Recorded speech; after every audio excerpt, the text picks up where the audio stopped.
जहाँ हम कल पढ़ रहे थे वहीं से कंटिन्यू कर रहे हैं। क्या डिस्कस कर रहे थे हम कि जो योगी जन हैं वो अपने हृदय में परमात्मा के ऊपर ध्यान करने का प्रयास करते हैं, लेकिन जो भक्त हैं वे हम डायरेक्ट भगवान की उपासना करते हैं। दूसरे शब्दों में वे अपने अद्वैय लक्ष्य को प्राप्त करने के लिए किसी की भी परवाह नहीं करता, चाहे उसकी मृत्यु से ही भेंट क्यों ना हो। जैसा कि परम पुरुष भगवान भगवद गीता 6.22 में कहते हैं, अपने हृदय में परमात्मा की अनुभूति करने के पश्चात योगी यह भली भांति समझता है कि उस आध्यात्मिक पद की प्राप्ति से अधिक मूल्यवान कुछ भी नहीं हो सकता।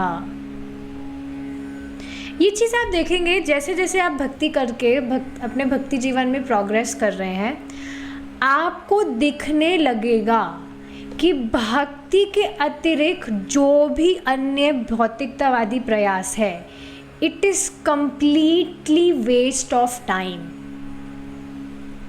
There is no other word. बिल्कुल स्पष्ट दिखने लगेगा कि सच में जो मैं कर रहा हूँ अपने आध्यात्मिक जीवन के लिए, मैं जो कर रहा हूँ वो ही वास्तव में कुछ करना है जीवन में। बाकी जो भी भौतिकतावादी प्रयास है, it's just completely waste of time. आज की क्लास में प्रभु जी ने भी ये बात बताई थी कि शुरू में काफ़ी बातें हमें समझ में नहीं आती, पर बार बार सुन के और जैसे जैसे हम हमारी भक्ति में प्रगति करते जाते हैं, हमें एकदम जो बातें हैं वो समझ में आने लगती। समझने का मतलब आप समझ रहे हैं, उसको हम प्रैक्टिकली अप्लाई भी कर पाते हैं हमारे जीवन में। जैसे शुरू में भी आपने सुना ही होगा, सुनते ही आए हैं कि हाँ भक्ति ही करनी चाहिए, मनुष्य जीवन मिला है, बहुत दुर्लभ है ये अवसर। बट अब जैसे जैसे आप नियमित रूप से भक्ति कर रहे हैं, ये वास्तव में दिखता है कि हाँ भक्ति ही एकमात्र इस मनुष्य जीवन का उद्देश्य है। There is no other business. दिखने लगेगा, अभी नहीं दिख रहा है तो you just wait and watch, बस लगे रहिए भक्ति में और आप देखेंगे दिखने लगेगा कि एकमात्र भक्ति ही है सच में करना। जो भी मैं कर रहा हूँ वो भक्ति ही है। भक्ति के लिए ही मैं अपने भक्ति जीवन में कुछ कर रहा हूँ, वही वास्तव में कुछ करना है, बाकी सब टाइम वेस्ट। तो ये बात यहाँ बताई जा रही है कि आध्यात्मिक पद की प्राप्ति से अधिक मूल्यवान कुछ भी नहीं हो सकता है। उस पद की प्राप्ति का अर्थ है सभी प्रकार के कष्ट से विचलित ना होना, चाहे वह कितना ही तीव्र क्यों ना हो। पतंजलि की विधि के अनुसार योग का लक्ष्य मानसिक स्तर पर उसकी विभिन्न चंचल प्रवृत्तियों सहित पूर्ण नियंत्रण है। पतंजलि का कथन है कि इस दिव्य अवस्था में इंद्रिय कार्यों से मुक्त होना तथा सिद्धि अवस्था को प्राप्त होना, जो केवल शुद्ध आत्माओं को ही अनुभूत होती है, सम्मिलित है। ऐसी अवस्था में योगी का ध्यान कभी आध्यात्मिक सिद्धि के पद से विफत नहीं होता। तो देखिए, इस बात को समझने का प्रयास करना चाहिए कि हमारे मन का मतलब ऐसा हम नहीं कर सकते कि मन स्थिर मतलब कि उसमें कुछ विचार ना आए या मन कुछ करे ना। जिस तरह से आप देखेंगे जो नदी है वह कभी स्थिर नहीं रहती है, वह हमेशा बहती है, उसका बहाव हमेशा रहेगा। उसी तरह से हमारा मन है, ऐसा नहीं हो सकता कि हम एकदम थॉटलेस हो जाएं, कुछ हम सोचें ना, इट इज़ नॉट पॉसिबल। तो इस बहाव को हमें भगवान की तरफ मोड़ना है, ये मेन चीज़ है। मन के बहाव को भगवान की तरफ मोड़ देना, और उसी से आप देखेंगे अपने आप इंद्रिय संयमित हो जाती है। जब भी आपने भक्ति करना शुरू किया, तब से लेकर अब तक आप देखेंगे जो भी इंद्रिय संयम आप कर पा रहे हैं, उसके लिए ऐसा नहीं था कि आपने अपने आप को ज़बरदस्ती रोका, अपनी इंद्रियों को बहुत ज़बरदस्ती रोका, उसके कारण वो कंट्रोल में आ गई है, संयमित हो गई है। उससे बहुत सुंदर बात बताई जा रही थी भागवतम की क्लास में कि व्यक्ति की सेंस ग्रेटिफिकेशन में उपादेय बुद्धि क्यों है। समझने का प्रयास करिए। हर कोई व्यक्ति इज सर्चिंग फॉर हैप्पीनेस, सबको सुख चाहिए, शांति चाहिए, लेकिन व्यक्ति उस सुख और शांति को इंद्रिय तृप्ति में ढूंढ रहा है, और वह जबरदस्ती, जैसे बहुत बार सुन भी ले प्रवचन में, लेकिन अगर प्रैक्टिकली अपनी इंद्रियों को भगवान की सेवा में नहीं लगा रहा है, तब भी उसकी इंद्रिय संयमित नहीं हो पाएगी। तो इस बात को समझिए, भगवान की भक्ति जो भी व्यक्ति करता है, भगवान अपनी भक्ति का टेस्ट उसको देते हैं। जब तक व्यक्ति को भक्ति का टेस्ट नहीं मिलेगा, तब तक उसके लिए भोगों से निवृत्त होना पॉसिबल ही नहीं है।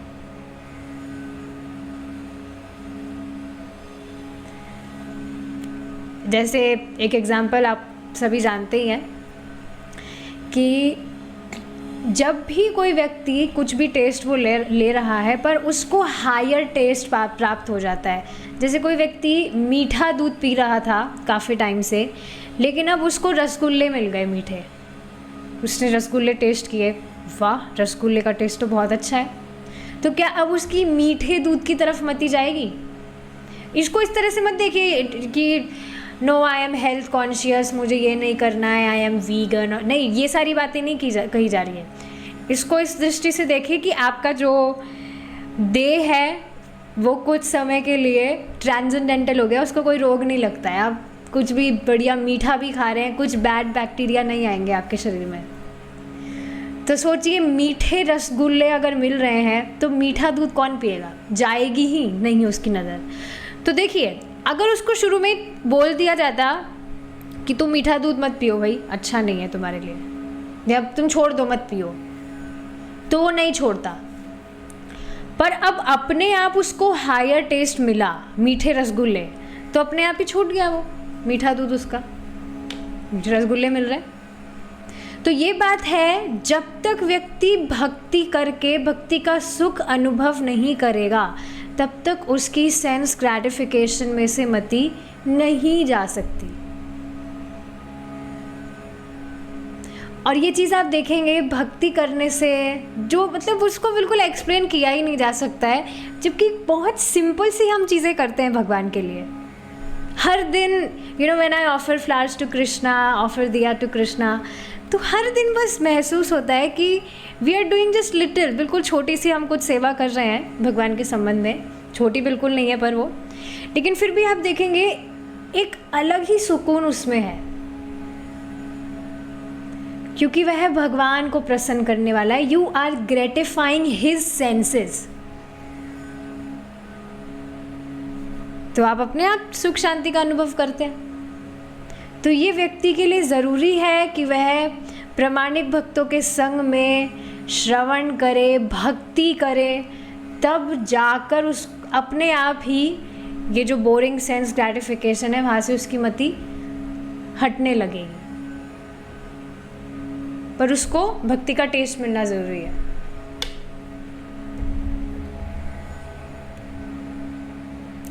आठ सिद्धियाँ अणिमा, सूक्ष्म से सूक्ष्मतर बनने की शक्ति। अब ये सारी आठों सिद्धियों का यहाँ पर उल्लेख है जो हमने पहले किया भी था, पर एक बार फिर से देख लीजिए। अणिमा मतलब बहुत छोटा से छोटा बना देना, लघिमा मतलब बहुत हल्के से हल्का बनने की शक्ति, प्राप्ति इच्छा अनुसार वस्तु प्राप्त की शक्ति,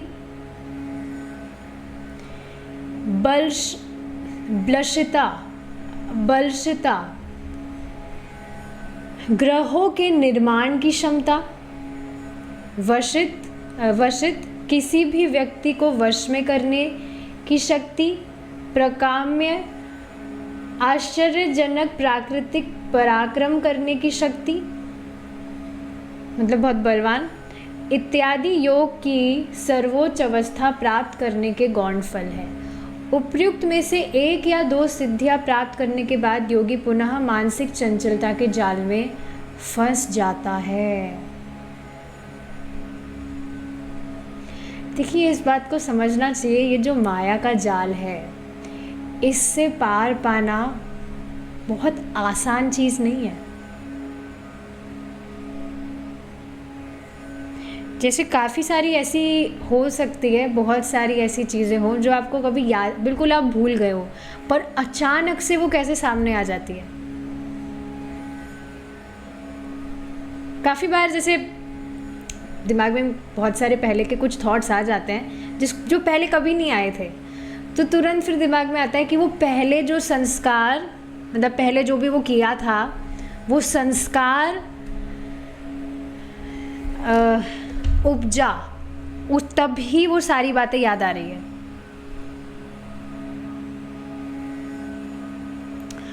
तो हाँ, ये सिद्धियाँ वगैरह हमने डिस्कस किया ही था कि कोई भी व्यक्ति या ये सिद्धियाँ भी प्राप्त करना चाह रहा है, उसको सिद्धियाँ प्राप्त हो जाती है, तो वह भी सेंस ग्रेटिफिकेशन हुआ, क्योंकि वो खुद के लिए कुछ करना चाह रहा है उसमें।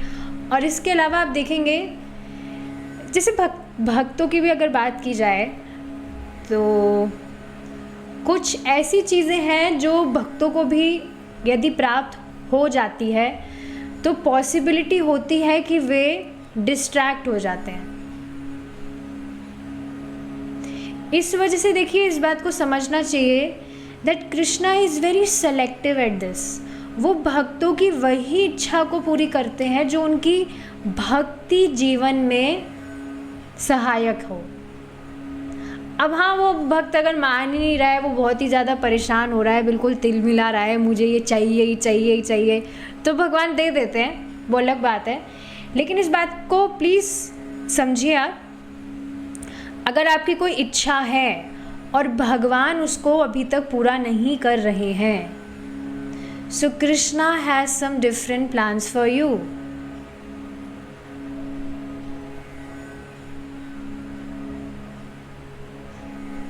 जैसे मेरी भी पहले काफ़ी सारी इच्छाएं थी भक्ति में आने के बाद भी, तो थोड़ा मैं परेशान भी थी कि मुझे वो चाहिए, ये चाहिए, वो चाहिए, लेकिन अब मुझे उस टाइम पर वो मिला नहीं, मुझे समझ भी नहीं आ रहा था भगवान क्यों नहीं दे रहे, पर अब मुझे बहुत खुशी होती है, अच्छा हुआ नहीं मिला। जैसे मेरी जॉब की इच्छा थी कि मैं कुछ जॉब वगैरह करूँ, जॉब करने की मन में नहीं थी, पर हाँ मतलब वही जो डर रहता है कि मेंटेनेंस कैसे होगा, ये वो, उसके लिए I was desiring, but Krishna had some other plans कि अरे मेंटेनेंस की चिंता तुम क्यों कर रही हो, वो तो ऐसे ही हो जाएगा, you don't worry for a job, वो तो ऐसे ही हो जाएगा, उसमें जॉब करने की ज़रूरत नहीं है।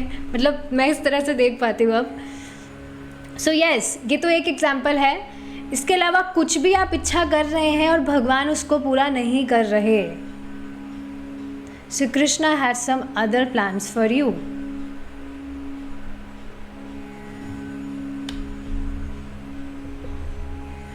परेशान होने से कुछ होता भी नहीं है।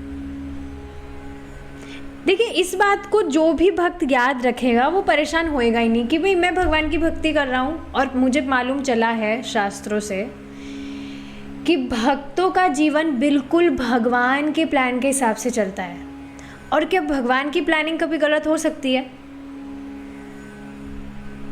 तो फिर परेशान क्यों होगा व्यक्ति? तो ये बात है यहाँ पर कि ये सारी सिद्धियाँ, एक दो सिद्धियाँ भी अगर प्राप्त हो जाए तो पुनः मानसिक चंचलता के जाल में फंस जाता है। ऐसी स्थिति में वह उस सर्वोच्च सिद्धि को प्राप्त नहीं कर पाता जो पूर्ण पुरुषोत्तम भगवान की भक्ति में सेवा के नाम से विख्यात है। और इसी के विपरीत आप देखिए, जो व्यक्ति डायरेक्ट भक्ति योग प्रैक्टिस कर रहा है उसकी चंचलता अपने आप ही, आपको देख, इसको क्या ऑब्जर्व कर पा रहे हैं आप? आपके मन की जो चंचलता थी, the naughtiness of your mind, वो धीरे धीरे भक्ति करते करते कम हो रही है।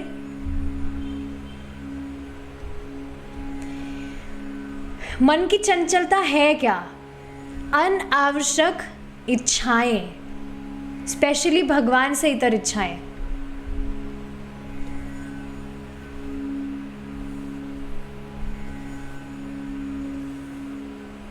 इस बात को समझिए, ये ज्ञान, वैराग्य आदि, ये वास्तव में बहुत आसान सी चीज़ नहीं है, जो भक्तों को भगवान की भक्ति करने से सहज प्राप्त हो जाती है।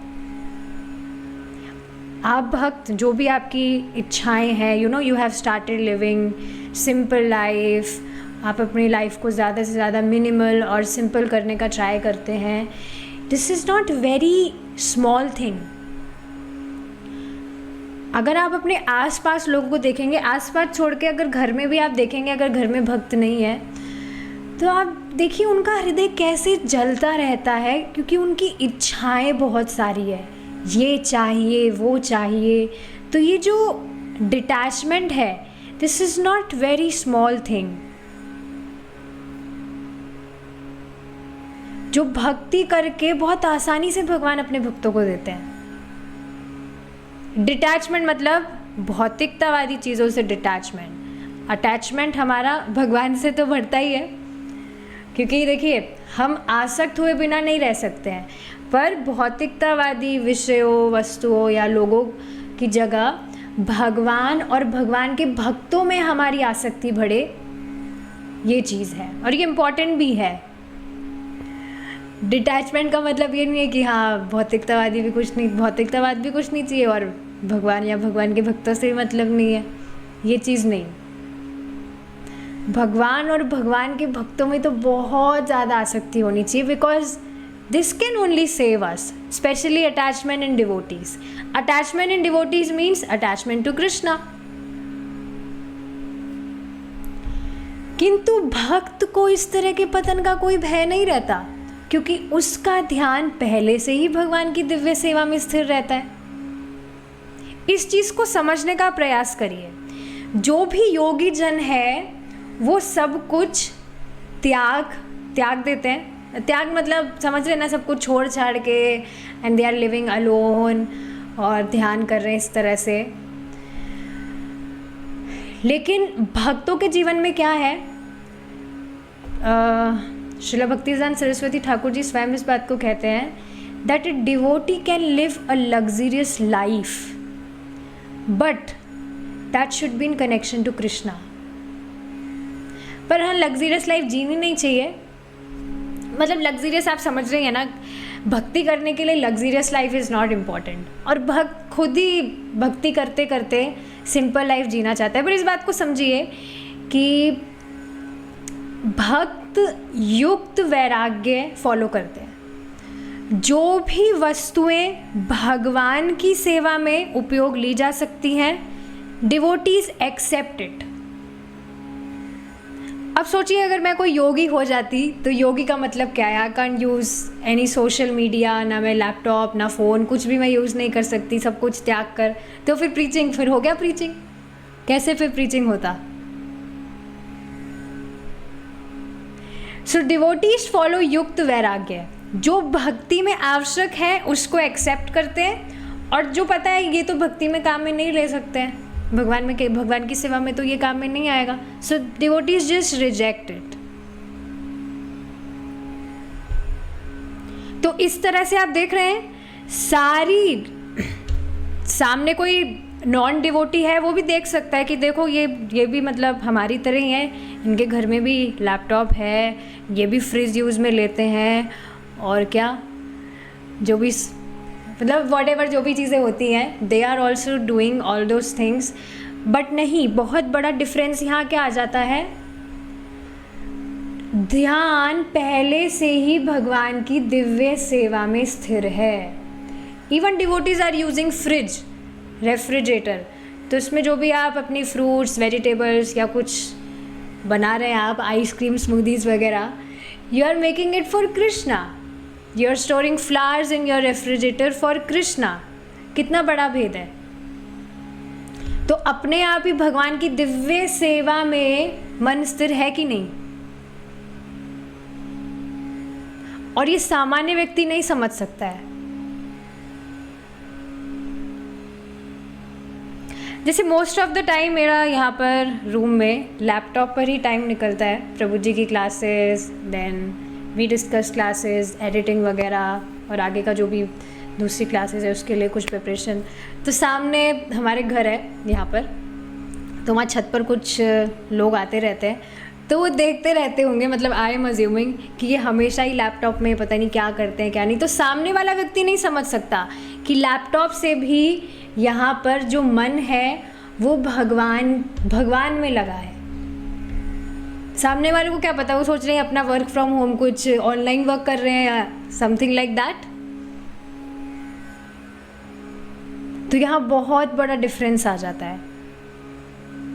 उसका ध्यान पहले से ही भगवान की दिव्य सेवा में स्थिर है, तो पतन का कोई भय ही नहीं रहता।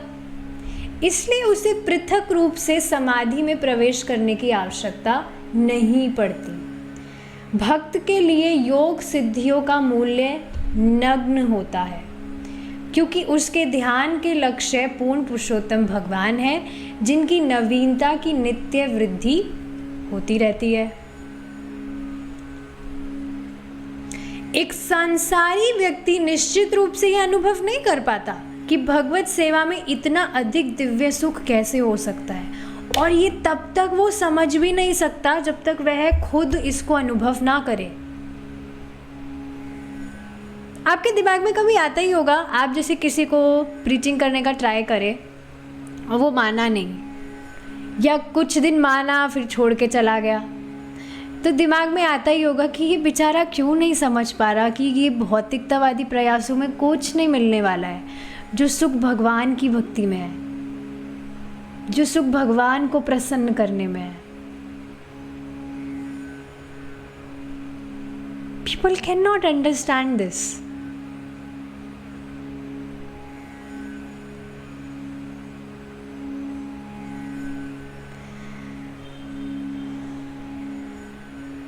They can only think कि ये सब बस अपना टाइम ख़राब कर रहे हैं या कुछ कर नहीं रहे हैं। लोग देखो कहाँ कहाँ पहुँच रहे हैं, क्या क्या कर रहे हैं, कितना नाम कमा रहे हैं, ये कमा रहे, वो कमा रहे, और ये यहाँ पर क्या कर रहे हैं। But they can never understand the deep point. Bhagavad Gita में भगवान कृष्ण हमें आश्वासित करते हैं कि ध्यान योगी या कर्म योगी को अपने दिव्य कर्मों को पूरा करने के प्रयासों में कोई हानि नहीं हो सकती, भले ही यह विधि अंशतः ही पूरी क्यों ना की गई हो। हाँ, ये बात समझना होगा कि ये सारे प्रोसेसेस वो कर रहे हैं, लेकिन समझना चाहिए अगर भगवान के लिए कर रहे हैं। आज के टाइम पर लोग क्योंकि भगवद गीता पढ़ते नहीं हैं, तो उनको पता नहीं है कि सही वे क्या है ये अष्टांग योग या ध्यान योग वगैरह करने के। They are not meditating on Krishna. पर अगर कोई इस तरह से सही विधि से ये सारे योग आदि करता है और उसमें वह सफल भी नहीं हो पाता, तो उसमें उसकी कोई हानि नहीं है, कोई नुकसान नहीं है। उसको उसके अगले जीवन में वहीं से कंटिन्यू करने का मौका मिलेगा, अगर भगवान की सेवा कर रहा है तो। कोई भी संसारी वस्तु, चाहे ज्ञान हो या संपत्ति, भौतिक शरीर के विनाश के साथ ही समाप्त हो जाती है, किंतु कर्म योगी का दिव्य कार्य भौतिक शरीर तथा मन की सांसारिक सीमाओं से परे है, क्योंकि यह दिव्य आत्मा के संबंध में संपन्न किया जाता है। इस प्रकार से आध्यात्मिक बन जाने से ये कार्यकलाप भौतिक विनाश की सीमाओं को लांघ जाते हैं। जिस तरह से आत्मा का विनाश भौतिक शरीर या मन के विनाश होने पर भी नहीं होता, उसी तरह से ये आध्यात्मिक कृत कार्य भी कभी विनष्ट नहीं होते। पता नहीं ये बात भी आपने जब पहली बार सुनी थी तो क्या आपने सोचा होगा इस विषय में? ये क्या बिल्कुल सरप्राइजिंग नहीं है कि इस जगत में जो भी कार्य आप कर रहे हैं वह नष्ट होंगे ही। जो भी टैलेंट व्यक्ति ने इस जीवन में सीखा, जैसे उसने कोई दूसरी भाषाएं सीखी है या कुछ स्किल्स उसके पास में है, स्टिचिंग वगैरह या व्हाटएवर, जो भी उसके पास में स्किल्स है, वो सिर्फ इस जीवन तक ही है। जैसे ही ये शरीर छूटा, फिर वापस से नेक्स्ट उसको फ्रेश सब कुछ स्टार्ट करना होगा। Everything from the scrap, very starting. पर एकमात्र भगवान के लिए किया गया कृत कभी भी विनष्ट नहीं होता है। तो बताइए, यहाँ ऐसी ही जगह पर व्यक्ति को अपना टाइम, एनर्जी और सभी कुछ इन्वेस्ट कर देना चाहिए कि नहीं, जहाँ पर कभी कुछ लॉस नहीं है बल्कि गेन ही गेन है। जैसे प्रभुपाद जी का अभी एक रील मैंने देखा था, उसमें प्रभुपाद जी कह रहे थे that if you think of Krishna for 24 hours, then Krishna will think about you 26 hours. इसका मतलब क्या है? आप भगवान के लिए बस छोटा सा कुछ कर रहे हैं, थोड़ी सी सेवा कर रहे हैं, उसका भगवान बहुत मैग्नीफाई करके रेसिप्रोकेट करते हैं। और ऐसा सिर्फ भगवान ही करते हैं, because he is very merciful. और क्योंकि इस बात का व्यक्ति को मालूम नहीं है, इस वजह से वो भगवान की सेवा ना करके कहाँ कहाँ सेवा कर रहा है। इस वजह प्रभुपाद जी आगे कहते हैं कि लेकिन लोग इस बात को नहीं समझ रहे हैं। वो सोचते हैं that oh I should serve my dog.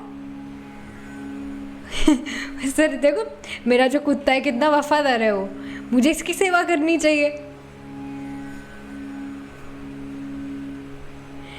तो because people are not understanding this, that's why वो अपनी एनर्जी, अपना टैलेंट भगवान की सेवा में नहीं लगा रहे। नहीं तो लोगों के पास में बहुत टैलेंट्स है, बहुत सामर्थ्य भी है कि वो बहुत कुछ करे, पर अगर बस वो सही जगह लग जाए तो उनका बहुत सुंदर भाग्य हो जाए। इसकी पुष्टि भगवान ने भगवद गीता 6.40 में की है और ठाकुर भक्ति विनोद इसकी व्याख्या इस तरह करते हैं। आखिर मनुष्य जाति दो अनुभागों में विभक्त है, एक वैध है और दूसरा अवैध। जो जीवन के किसी नियम की परवाह नहीं करते बल्कि मात्र इंद्रिय तृप्ति के सिद्धांत पर कार्य करते हैं, वे सभी अवैध हैं। वे सभ्य भी हो सकते हैं, असभ्य भी, शिक्षित भी, अशिक्षित भी, शक्तिमान या निर्बल भी, किंतु ऐसे अवैध सदा निम्न पशुओं के समान कर्म करते हैं। यस,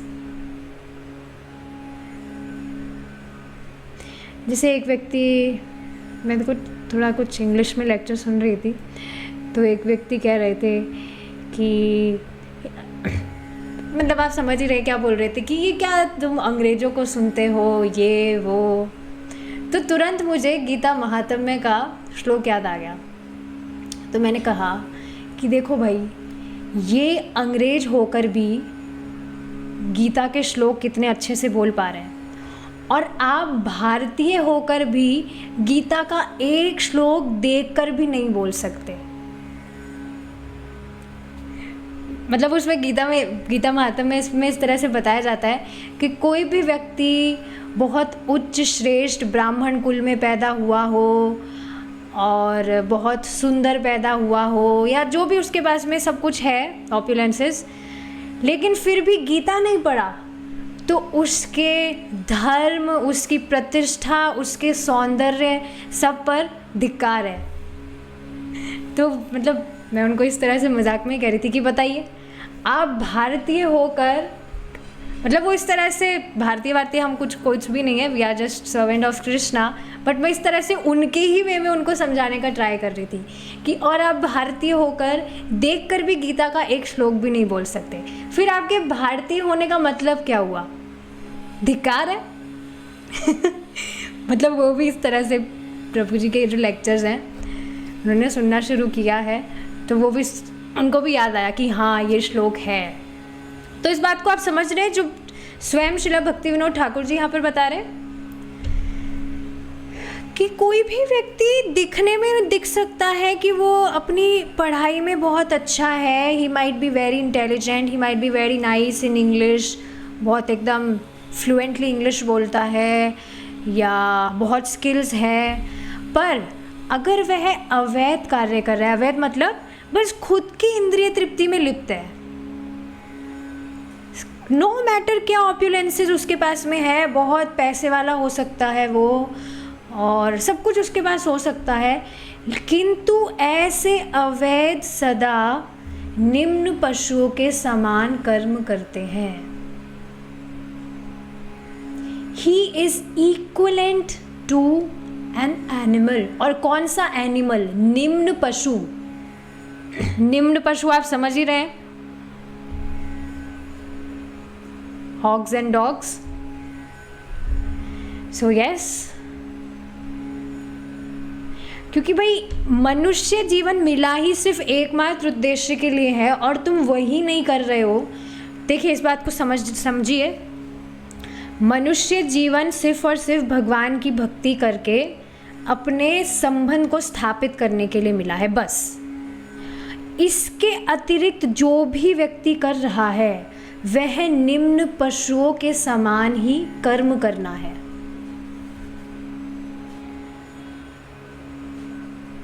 बिल्कुल स्पष्ट बताया जा रहा है और मेरे द्वारा नहीं बताया जा रहा, श्रीला भक्ति विनोद ठाकुर जी के द्वारा। ऊपरी तड़क भड़क के बावजूद उनमें कोई अच्छाई नहीं होती।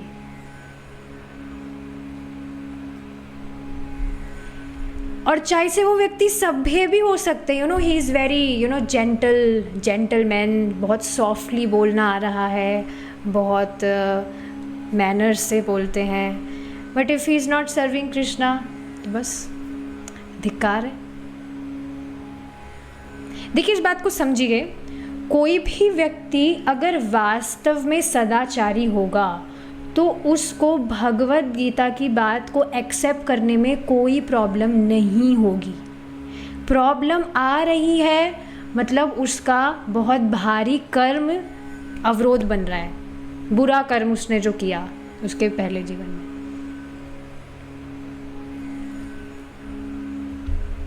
दूसरी ओर वेद या विधि का पालन करने वाले व्यक्तियों को 3 दिव्य विभागों में विभाजित किया जा सकता है: वेद कर्मी, इंद्रिय अनुभववादी, दार्शनिक तथा दिव्य भक्तगण। वेद कर्मियों को पुनः 2 उपविभागों में रखा जाता है। ये है ऐसे कर्मी, इस बात को समझ रहे हैं, यहाँ पर बताया जा रहा है फर्स्ट कैटेगरी तो हो गई अवैध जो इंद्रिय तृप्ति में लगे, दूसरी कैटेगरी है वैध। वैध मतलब विधि का पालन करने वाले व्यक्ति, शास्त्र की जो कुछ बात बताई जा रही है उसको फॉलो करने वाले। अब इसमें भी 3 कैटेगरीज हैं: वैद कर्मी, इंद्रिय अनुभववादी दार्शनिक और दिव्य भक्तगण। ये 3 कैटेगरी हुई। और इसमें भी जो फर्स्ट कैटेगरी है वैद कर्मी, उसकी वापस से 2 कैटेगरी है। ये है ऐसे कर्मी जो अपने कर्म का फल भोगना चाहते हैं, तथा दिव्य कर्मी जिनमें ऐसी कोई इच्छा नहीं होती। तो ठीक है, शास्त्र के अनुसार वह कर्म कर रहा है लेकिन वह सकाम कर्मी है, कुछ कर्म कर रहा है लेकिन उसकी इच्छा है, कुछ फल वो भोगना चाहता है बदले में। और दूसरा हुआ दिव्य कर्मी जिसमें कोई इच्छा नहीं होती, वो बस निष्काम भाव से कर्म कर रहा है। जो कर्मी अपने कर्म का फल भोगना चाहता है वह क्षणिक भौतिक सुख के लिए लालायित रहता है। ऐसे कर्मी को भौतिक लोगों के ही अंतर्गत सांसारिक या स्वर्गिक सुख प्रदान किया जाता है। यहाँ पर कर्मकांड की बात हो रही है, भगवान की भक्ति की बात अभी यहाँ नहीं हो रही है। तो ऐसे कर्मी को भौतिक लोकों के ही अंतर्गत सांसारिक या स्वर्गिक सुख प्रदान किया जाता है, किंतु यह जान लेना चाहिए कि ये सारे रूप क्षणिक है। सारे के सारे ये जो सुख उसको प्रदान किए जाते हैं क्षणिक है, भौतिक है क्योंकि। अतः ऐसा कर्मी असली सुख को प्राप्त नहीं कर सकता जो कि स्थायी तथा दिव्य होता है। यह असली तथा दिव्य सुख सांसारिक बंधन से मुक्ति के बाद ही प्राप्त होता है। ऐसा कोई भी कर्म जो ऐसे दिव्य सुख को लक्ष्य नहीं बनाता सदैव क्षणिक और भ्रांत करने वाला होता है। जब सामान्य कार्य ऐसे दिव्य उद्देश्य को लक्ष्य बनाता है तो यह कार्य कर्मयोग कहलाता है। कर्मयोग की इस विधि से व्यक्ति क्रमशः आत्मशुद्धि, फिर दिव्य ज्ञान और तब पूर्ण ध्यान और अंत में जाकर पूर्ण पुरुषोत्तम भगवान की दिव्य प्रेममयी भक्ति सेवा प्राप्त करता है। कभी कभी संसारी कर्मी को तपस्वी या महात्मा मान लिया जाता है क्योंकि वह अपने संसारी लक्ष्यों को प्राप्त करने के लिए अनेक तपस्याएं करता है, किंतु ऐसे इंद्रिय तृप्ति के उद्देश्य से की जाती है। ऐसी तपस्याएं इंद्रिय तृप्ति के उद्देश्य से की जाती है, अतः आध्यात्मिक दृष्टि से ये व्यर्थ होती है। तो बाहर से दिख सकता है बहुत वो व्रत कर रहा है, बहुत भूखा है, बहुत सूख रहा है, तपस्या कर रहा है, ये कर रहा है, वो कर रहा है, लेकिन उसकी चाह कुछ भौतिक कामना ही है। तो ऐसे इंद्रिय तृप्ति के उद्देश्य से किए गई तपस्याएं आध्यात्मिक दृष्टि से व्यर्थ होती है क्योंकि ये सब क्षणिक है, सब लाभ। कुछ असुरों यथा रावण तथा हिरण्यकशिपु ने भी कठोर तप किया, किंतु उन्हें कतिपय क्षणिक इंद्रिय सुख की वस्तुओं के अतिरिक्त और कुछ नहीं मिला। इसलिए जब कोई व्यक्ति इंद्रिय सुख की सीमाओं को लांघ जाता है तभी वह कर्म योगी अर्थात दिव्य फल के लिए कर्म करने वाला व्यक्ति कहलाता है। और ये सेम बात प्रभुपाद जी अपने परपट में रखे हैं। आज सुबह जो हम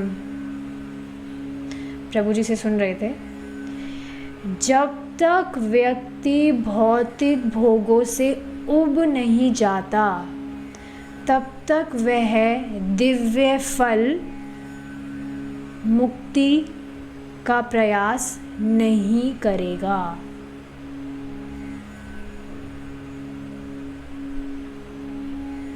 समझ आया है कुछ?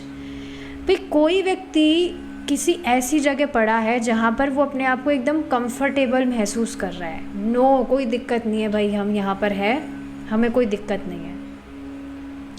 तो अगर वो खुद को वहाँ कंफर्टेबल महसूस कर रहा है तो वो वहाँ से निकलने का प्रयास काहे को करेगा?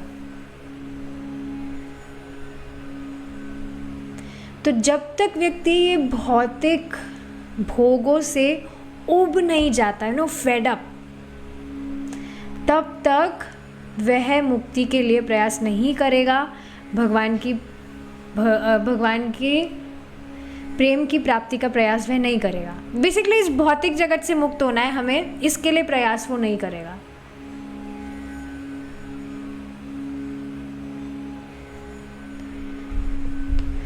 तो यही चीज़ यहाँ बताई जा रही है कि इंद्रिय सुख की सीमाओं को लांघ, जब कोई व्यक्ति इंद्रिय सुख की सीमाओं को लांघ जाता है तभी वह कर्मयोगी अर्थात दिव्य फल के लिए कर्म करने वाला व्यक्ति कहलाता है। वास्तविक हित कर्मयोग के कार्यों में निहित है, चाहे वह व्यक्ति प्रारंभिक अवस्था में ही क्यों ना हो। भगवान के लिए कर्म करना चाहिए उसे। यह नहीं कर्मयोगी जन्म जन्मांतर प्रगति करता है, जिसकी पुष्टि भगवद गीता में यही नहीं कर्मयोगी जन्म जन्मांतर प्रगति करता है, जिसकी पुष्टि भगवद गीता 6.43 में हुई है। अब इसको हम कल डिस्कस करेंगे अगर भगवान ने चाहा तो, एंड प्रोबेबली ये चैप्टर कल ख़त्म हो जाएगा। then we'll see next. So we will stop here. Thank you so much for joining. Hare Krishna. Jai Shri Ram.